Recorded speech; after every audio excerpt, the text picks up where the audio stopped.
RTP. 8 de la mañana con 42 minutos y 25 segundos. Vine de polizón porque yo he invitado al invitado que está aquí, a mi querido amigo Osvaldo Moreno, que hacíamos radio hace más de 25 años ya. Así es. ¿Cómo ha pasado el tiempo? Era un muchachito. Así es. Y yo era joven. Ahora yo soy un viejo y usted ya Mi mujer dice joven. que sigo muchachito. Sí, ¿no? Sigue siendo malcriado. Algo así. Disruptivo. Pero déjeme decirle en estos micrófonos que lo quiero mucho. Yo de igual forma, Osvaldo, por eso lo invito para analizar, sobre todo por su capacidad de disrupción. Así que vamos a entrar en una conversa. Arranca don César la conversa. Qué honor que me entrevisten estos dos grandes cuadros del pensamiento periodístico y político ecuatoriano, la nueva generación. Qué gusto. Igualmente un gusto. Hace un tiempo que no compartíamos un espacio, Osvaldo. En este momento el país se encuentra otra vez en un conflicto, digamos, violento, un paro nacional, levantamiento, represión. Pero hay muchos que dicen lo importante es lo que viene después del paro, que un presidente en el inmediato después de un paro recupera un poco de popularidad, pero que ya el desgaste, la división política de los meses que le siguen son altamente costosos. Y en el caso de ahora, yo pongo la mirada sobre las compensaciones que se entregan por el diésel. ¿Usted cree que si el gobierno las entrega como espera, va a lograr mantener su popularidad, y si no las entrega, esa va a ser la clave para su retroceso, o hay algo que estamos omitiendo? A ver, hay dos temas acá que a mí sí me preocupan, porque en tantos años de conocer a Ramón y de estar en estos micrófonos, la vida la ves distinta en diferentes puntos de inflexión. Para mí el nacimiento de mis dos hijos. Y te digo porque antes para mí Ecuador es mi patria, pero ahora es el lugar donde uno vive. ¿Y por qué te digo esto? Porque me parece que hay un error de lectura de los actores de este paro, tanto del gobierno nacional como del movimiento indígena. De parte del gobierno, porque no es tan simple como atrincherarte, como, digamos, irte a instalar en determinada provincia para evitar el caos, etcétera, etcétera, etcétera. Y de parte del movimiento indígena, que creo que no hace la lectura indicada. Me parece que no es, esto no es octubre del 19, no es junio del 22, Noboa no es Lazo, Noboa no es Moreno, y lo más triste a nivel nacional, que no tengamos unas figuras, digamos, conciliadoras, ni siquiera la Iglesia Católica. Yo creo que a ese punto hemos llegado. En otros países del mundo siempre hay un actor, no sé, porque lamentablemente nuestras universidades solo están en capacidad de generar premios Nobel de la Paz por el momento. No hay, pues, digamos, un referente nacional o un sector que pueda ser como el ente conciliador o que llame el diálogo.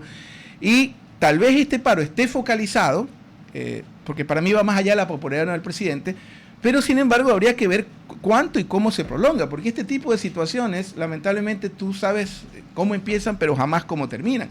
Y más allá de la popularidad del presidente, que como todo mandatario tiene picos altos, picos bajos, desgastes, etcétera, etcétera, etcétera, a mí me parece que no hay, digamos, un norte o una salida donde tengamos una alternativa.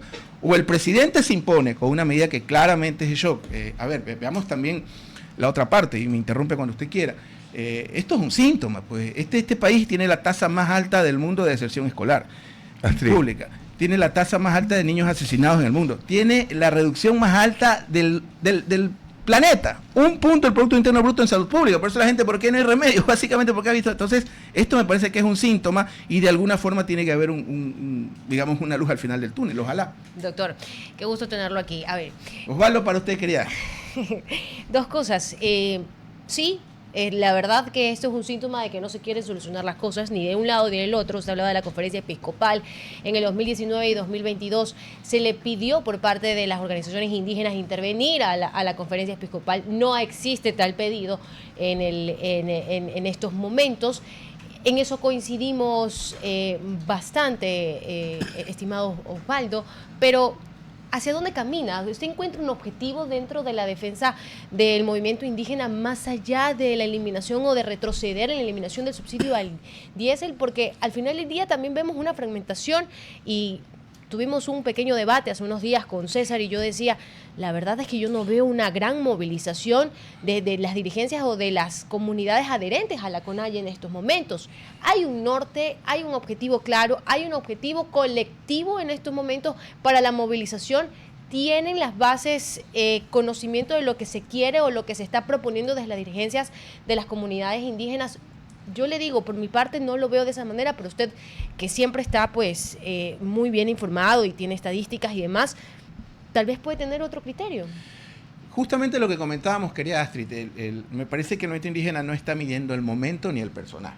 No, insisto, estamos de acuerdo, no es octubre, no es junio, no es Lazo, no es Moreno, es, digamos, Noboa, con otro escenario, otro país, otras circunstancias. Pero son los mismos actores incendiando el país. Son los mismos actores incendiando el país. Yo creo que con todo cariño, Astrid, tantos años que usted me ha entrevistado, creo que criminalizar o estigmatizar la protesta social como incendiarios, como terroristas, creo que es un error, para mí, obviamente. Totalmente. No podemos, indudablemente hay infiltrados, hay en todas partes, porque claro, la protesta social es difícil decirle a la gente, no tendrías horas extras, trabajo o las 8 horas diarias, bueno, lo voy a decir en castellano. Si no hubiera protesta social, habría presión por deudas y te meterían preso por esa tarjeta que te persigue todos los días. O sea, yo creo que tiene que haber un punto de equilibrio. Total. Que no existe en nuestro país. Y no hay actores, insisto, divergentes o actores que sean conciliadores en un momento, porque más allá del paro, vamos viendo el país. Mira, yo vine acá a estos estudios por el cariño que les tengo a ustedes y el respeto, porque me queda casi al frente, pero yo ya no di entrevistas presenciales hace más de un año, porque vivimos en un país donde es de altísimo riesgo ir a la panadería. Yo ya perdí la cuenta de amigos secuestrados, asesinados, y ninguno estaba en cosas oscuras, digamos, como aquí dice, no, seguro andaba en tal cosa. O sea, es un país muy complicado. Usted ve toda la movilización y estructura. Abogado, qué gusto verlo. ¿Cómo está? Toda la movilización y estructura, helicópteros. ¿Y dónde están en Durán? ¿Dónde están en Manta? Porque mire, y un dato, con esto concluyo. O sea, para ver no solo, no, es que el diésel. Fíjese usted, el primer semestre del año cerramos con 50 muertes violentas, querida. Si usted saca del cálculo la sierra, la Amazonía y Galápagos, sobrepasaríamos las 100 muertes violentas en la costa. Eso es una brutalidad. Eso significa que más allá de que aquí que son altísimas las muertes, digamos, metabólicas, infartos, diabetes, más allá de que son altísimas los accidentes de tránsito, hay más posibilidades de que una bala perdida o que un asesinato a un cristiano la mate usted o lo mate yo camino a nuestro trabajo, a nuestras familias. Aquí se habla mucho de Bukele, porque ese es el gran mito para mí. Bukele es un hombre que tenía 35 muertes violentas, nosotros tenemos más de 100. Si Bukele va a Durán, seguramente hasta la barba le roban. Entonces, me parece que el hecho medular no solo es el diésel, sino una serie de acontecimientos que están detonando en estos temas sociales que el señor Flores Cordero y el compañero conocen perfectamente. Y usted también. El Salvador llegó a tener 106 muertes violentas, 106 la tasa de muertes violentas. Así es. Sobre 100.000, pero hay que también tener en cuenta que estaba a la baja antes de que Bukele llegue, que Bukele se demoró 3 años en declarar la guerra, que mientras esperaba para el momento indicado pactó. Pero hay muchas cosas. Pero yo sé que es mala educación. Bukele la toma en 35. Efectivamente, El Salvador llega a 100 y pico, pero Bukele, a partir de que asume el mandato, tenía 35 muertes violentas por solo ese dato le quería comentar. La complejidad del Salvador no es la misma que la del Ecuador. Total. Ya, y en eso estamos de acuerdo. Pero antes de darle paso a nuestro compañero Nino, quiero por eso regresar a lo que le preguntaba al principio. Con gusto. ¿Cuál es la salida ecuatoriana para un problema ecuatoriano? Porque paros hemos tenido una y otra vez. ¿Ya? ¿Cómo hace el gobierno para tener la gobernabilidad suficiente para implantar su programa de gobierno? Que, ojo, el presidente prometió que no iba a quitar subsidios, es verdad, pero que a veces los programas de gobierno tienes que modificarlos sobre la marcha por los problemas económicos, por las necesidades del Estado mismo. ¿Qué le recomendaría a usted al presidente si usted tuviese su oído para sacar adelante lo que quiere implementar y detener ya la violencia en las calles? Bueno, ahí tal vez yo entraría en el prejuicio, querido César. Yo creo que el shock no es la vía. Yo creo que esta agenda que, obviamente, si tú tienes un acreedor en el mundo personal, en el micro, tanto a nivel de estados como es el Fondo Monetario que te emite una serie de recomendaciones, me parece que el Ecuador no tiene esa realidad o no tiene, digamos, esa capacidad de tomar ese tipo de medidas de esa manera. A mí Noboa me recuerda mucho a Sánchez de Lozada. Yo le diría, refléjese en Sánchez de Lozada, formado en Estados Unidos, nacido en Estados Unidos, del caso boliviano. Que decían que hablaba mal el español y su época fue la de la guerra del gas, ¿no? Del agua. Entonces, me recuerda un poco a Sánchez para que no termine, porque a ver, aquí hay algo claro, César. Yo quisiera que Noboa triunfe. Yo quisiera, lo que usted dice es cierto, no se puede comparar El Salvador, creo que nuestra provincia, nuestra amada, un abrazo a los manavitas, tiene más accidentes geográficos que El Salvador, con el respeto que se merece El Salvador, un país al que quiero mucho y respeto, es la tierra de Morazán, padre de Centroamérica. Pero en todo caso, a mí me parece que el presidente tiene que hacer una reflexión de que no está gobernando, digamos, la hacienda Banana Bonita, que esto no es una empresa, que esto no es la hacienda del señor Olsen, esto es un país.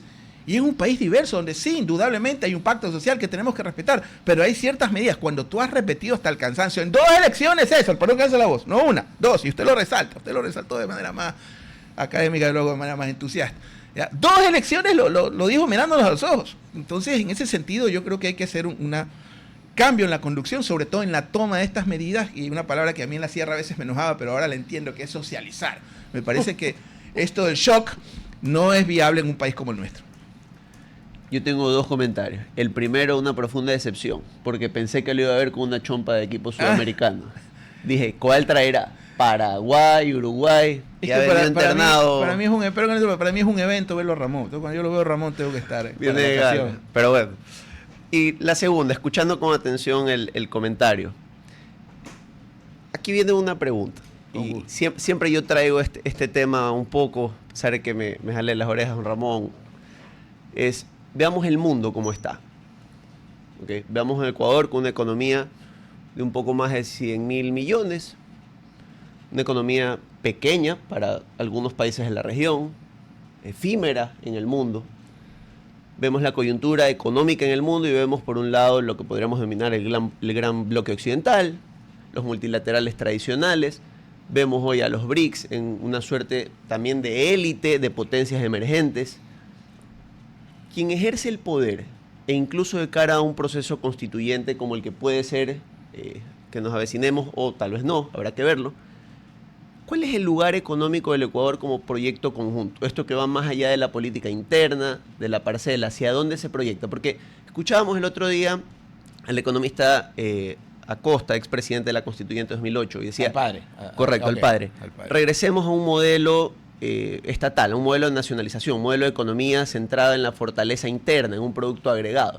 Ahora, vemos países en el mundo con mucha mejor infraestructura nuestra en volumen, con productos terminados que no logran penetrar en mercados porque el mundo está en esta dinámica multipolar, en un cambio económico sin precedentes.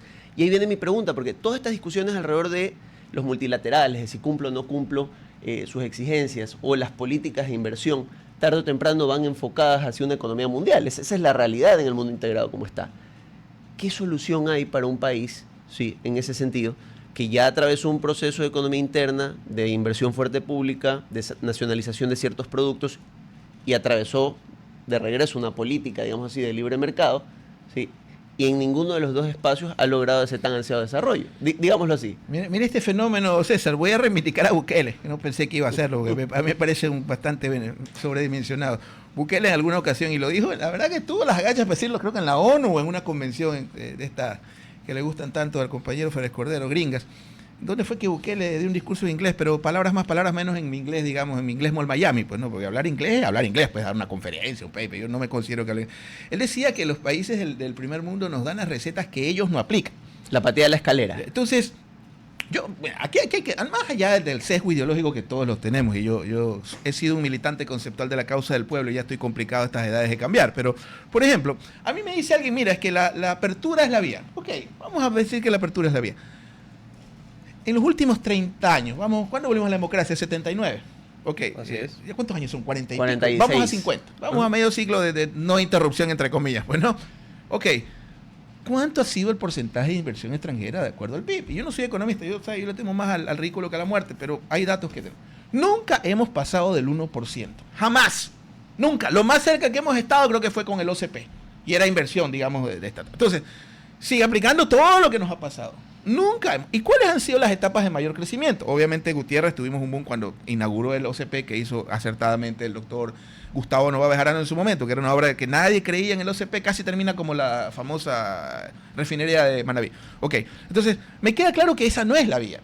Porque para empezar, ¿usted sabe cuál es el país, la cifra más baja de inversión extranjera? La tenemos en este momento. Con Novoa, aparentemente gringuito, conectado con el establishment de Estados Unidos, etcétera, la más baja. ¿Y usted sabe cuál era el país que más invertía en Ecuador? Esa es la ironía, México. Y ahorita México no invierte ni un racimo, ni una cabeza de verde nos compra México, por razones que no vamos a discutir. Entonces, a mí me queda claro que cada país debe tener su modelo y su proceso, ¿ya? Y me parece que el aperturismo en el Ecuador no es la vía. ¿Cómo?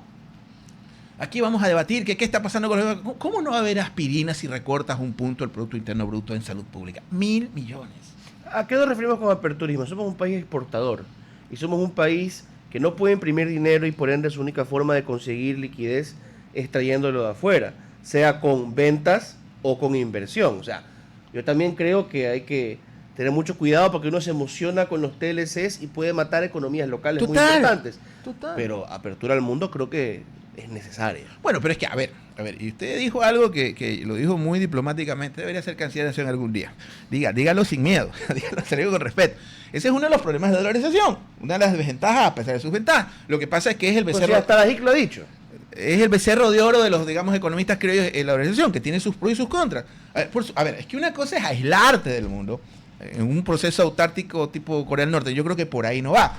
Y otra cosa, como acertadamente lo dice César, es de proteger determinados procesos de industria o mínimos procesos. Mire, para mí el problema básico de América Latina en general es que nunca entra en un proceso, ni siquiera un intento, un proceso de industrialización. Porque tal vez de ese cuento, de ese recuerdo, vi el peronismo en la Argentina, Porfirio Díaz en México, nunca, por eso es que hablábamos algunas de los proyectos nacionales con Velasco. Velasco nunca industrializa el país. Correa intenta el cambio de matriz energética, se lo desmantela. Pero allá vamos, por ejemplo, tomemos como ejemplo el periodo del presidente Correa. Se hace el intento, se hace una economía más fortificada alrededor de la inversión pública, se genera mucho consumo interno, se genera en algunos pasos créditos para tratar de dar el salto hacia industrialización y sin embargo no se logra. No se logra plenamente. La dependencia de la inversión pública y de los pagos a proveedores siguió siendo altísima hasta el final del gobierno. Entonces, fuera del gobierno como tal, culturalmente hablando, ¿cuál es ese problema que evita la cohesión en la población para entender, ok, acojo el modelo A de inversión o el modelo B de aperturismo? Si le las cabezas que no continúan lo positivo de uno y no perfeccionan o sacan lo malo del otro. Es un tabla rasa. Mire la crisis energética. No lo digo, lo dicen realmente expertos, no influencers, porque aquí cualquier influencer se declara experto en cualquier cosa. Yo, si supiera la cantidad oiga, ¿quiere hablar de economía? No, me excuso. Mire el tema de la energía. 19 horas sin energía. Y nos daban energía de 12 del día a 3 de la tarde, hora de almuerzo, es decir, no tenías cómo hacer absolutamente nada. Y si tenías un aparatito de estos para que haya energía, me acuerdo que mi esposo, un abrazo, amor, estamos acá en los medios conversando con los amigos, me hizo traer un bicho que supuestamente podía 10 computadoras, el router, ventiladores, a los 30 minutos sin energía porque las antenas no tienen entonces, incomunicados. Si hubieran seguido el Plan Nacional de Electrificación que dejó el gobierno de Correa, tal vez no había este problema. Entonces no hay cosas buenas y hay cosas malas, indudablemente. Entonces no hay pues políticas de Estado que conducentes en ese sentido. Pero a eso me refiero, a eso iba. Dejó el plan, ¿verdad? ¿Por qué como industria en general, fuera del espacio de gobierno, no se exige continuar, digamos, una ruta trazada hacia el desarrollo industrial pleno? Porque ahí sí voy más allá, ¿no? Desde lo político, sea desde lo poblacional o desde los gremios, si hay una idea buena, y vamos a poner un ejemplo aquí escabroso, profesor, una idea buena como por ejemplo la fuerza que tiene el dólar por ser algo que es muy difícil que modifiquemos a través de una política interna y algo sobre lo que todos... Es complicado que tengas industria. Entonces ahí viene la pregunta. Culturalmente hablando, más que los gobiernos, también parece que como población somos incapaces de acoger, como usted bien dice, un modelo, o por lo menos entender en el gran péndulo de las dinámicas económicas, históricas, cuándo es el momento para nacionalizar un poco más y cuándo es el momento para ser más aperturistas. Pero mire, abogado, por ejemplo, un tema de industrialización exitoso para mí y un tema de un servicio público. El sistema de salud ecuatoriano, pero no lo digo yo, son datos.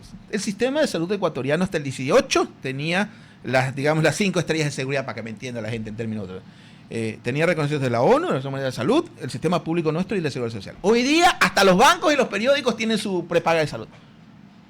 Este es el único país del mundo donde hay 5 farmacias por cuadra. Pareciera que esto fue inducido, ¿ya? En el caso, por ejemplo, de lo público. Y en el caso de lo privado, un proceso para mí de industrialización exitosa, porque claro, no es lo mismo, cada país tiene su realidad, aquí tenemos que ir a un proceso de agroindustrialización, la industria pesquera ecuatoriana. Esos señores eran hace 40 años 4 pangas, hoy día son la segunda flota del mundo, y mientras los chinos tienen esclavos, tienen diésel subsidiado, aquí les damos combate y hasta lo señalan de traficantes de combustible. O sea, este país es viable en ese sentido. Pero por encima de una política, fue un tema cultural de desarrollo del sector, por ejemplo, acuícola. Estamos de acuerdo en eso. Ahorita en Camarón y te cuento, pues. ¡Qué orgullo! Y ese es el tema. Entonces, yo lo que sostengo también es cuál es nuestro rol como ciudadanos, en todos, digamos, las esferas de lucha que tenemos para interiorizar esto. Vale, ustedes que son, bueno, usted no es jurista, usted es politólogo, entiendo, compañero César. Estoy de Relaciones Internacionales. Relaciones Internacionales, perfecto. ¿Vale la pena la Constitución? No sé, ¿cuál es la 22? Creo que es la... 20. discutir esto. Y sería 21 la que viene. O sea, para empezar, ¿valdría la pena otro proceso constituyente? O sea, hagámonos la pregunta, pues ese es el debate, porque aquí se criminaliza la protesta social, se criminaliza a los opositores, no se los deja hacer campaña, a una vicepresidenta no se le dejó ejercer su mandato, el presidente... A ver, pero sostengamos también que esta Constitución de Montecristi es tan garantista, como le dicen algunos. Yo creo que en algunos aspectos sí, en otros no, y es un mito que se ha montado. Es la que te permite, es la que usó el gobierno de Rafael Correa para decir que la paralización de un servicio público, que puede ser interpretada como la puesta de una barricada o de cualquier, digamos, cúmulo de escombros en una carretera, es un delito, no es resistencia, no puede ser amparado por los derechos constitucionales. O sea, la Constitución correísta del 2008 fue usada por el correísmo en su momento, por supuesto, para no dejar bloquear una vía. Y los gobiernos de Moreno, de Lasso y de Noboa, con esa misma Constitución, han aplicado esa tesis. Por eso es que lo que quiero decir, querido Osvaldo, es que a veces las historias que nos montamos en este país sobre la Constitución que tenemos, las tenemos al revés. Es que, a ver, estamos de acuerdo. Primero, yo estuve, creo que yo viví mi sabadazo en el gobierno de Correa. Cuando empezaron a debatir, obviamente esto es una hipótesis, una teoría de conspiración de que Nebot y Correa en un momento estuvieron de acuerdo en hacer la reelección indefinida.